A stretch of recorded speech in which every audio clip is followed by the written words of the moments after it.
Hello everyone, and welcome back to another episode of the Tombstone Tourist.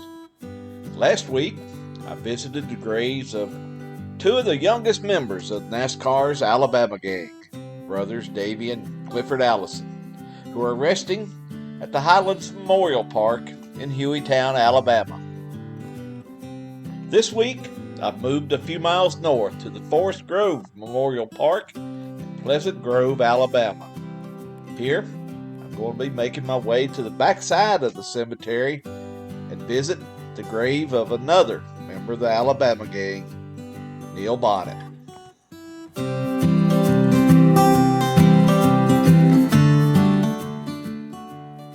Neil Bonnett was born in Hueytown, Alabama on July 30th, 1946, and over the years he became friends with brothers Bobby and Donnie Allison.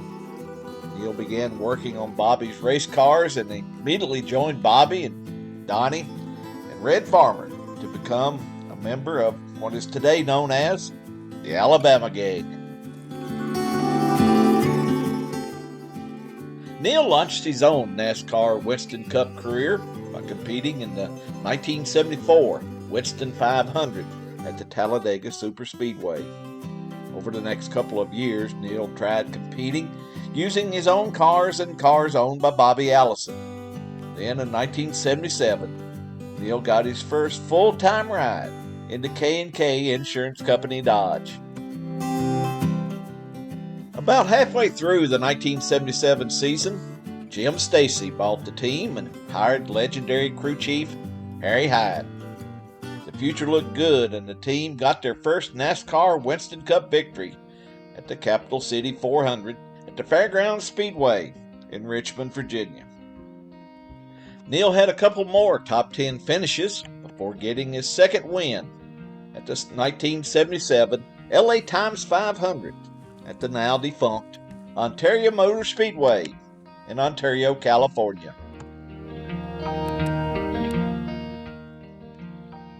Neil had high hopes as the 1978 season opened at Daytona, but early in the season, conflict developed between Stacy, who was obsessed with control, and the hot-tempered Hyde. The clash of personalities, coupled with the team's difficulty adapting to the new Dodge Magnum, led Neil to leave Stacy, picking up rides with Kenny Childress and Haas Eldington before joining the Wood Brothers in 1979. With the Wood Brothers, Neil replaced the Silver Fox, David Pearson, and continued the success the number 21 team had with Pearson. Neil won back-to-back World 600s in 1982 and 1983, and back-to-back Busch Clashes in 1983 and 1984.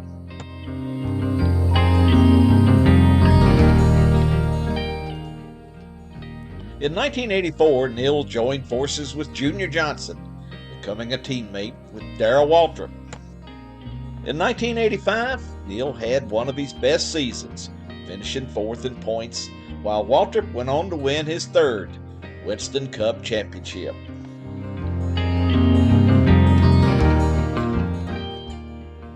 Neil stayed with Junior through the 1986 season. Then he left and drove the number 75 Raymock Chevrolet for owners Bob Rahilly and Butch Mock. He was with Raymock for 2 years, winning back-to-back races in 1988, finding victory lane in the early season races at Richmond and Rockingham.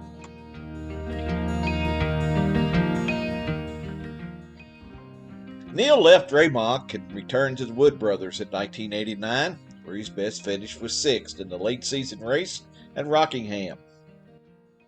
Neil began the 1990 season with the Wood Brothers and had high hopes that the team would have the same success that they had enjoyed earlier.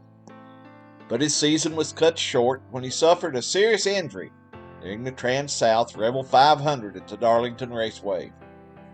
Neil would recover, but his injuries forced him to retire from driving. But Neil stayed close to the sport that he loved and took a job as a television analyst for CBS and TBS Sports.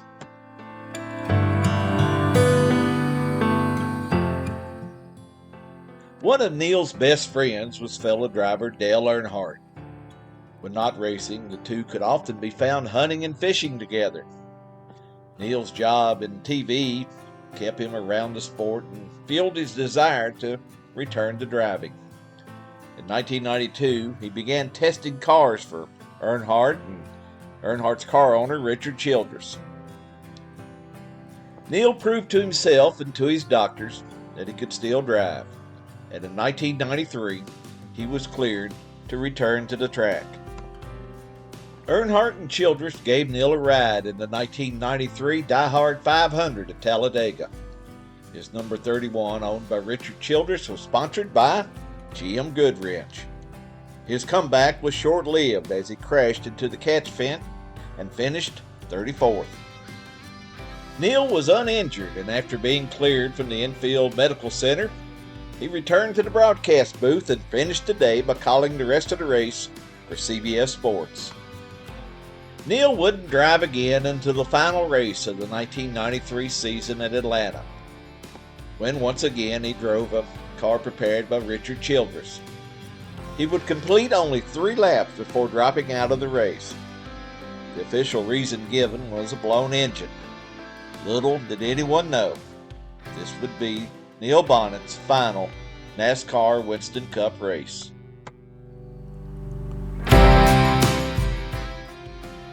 In 1994, Neil showed up at Daytona as the driver of the number 51 Phoenix Racing Pontiac. But on February the 11th, 1994, during the first practice session for the Daytona 500, a broken shock mount caused Neil to lose control of the car as it entered turn 4. The car crashed head-on into the outside retaining wall. Neil Bonnett passed away at the age of 47 from injuries sustained in the crash.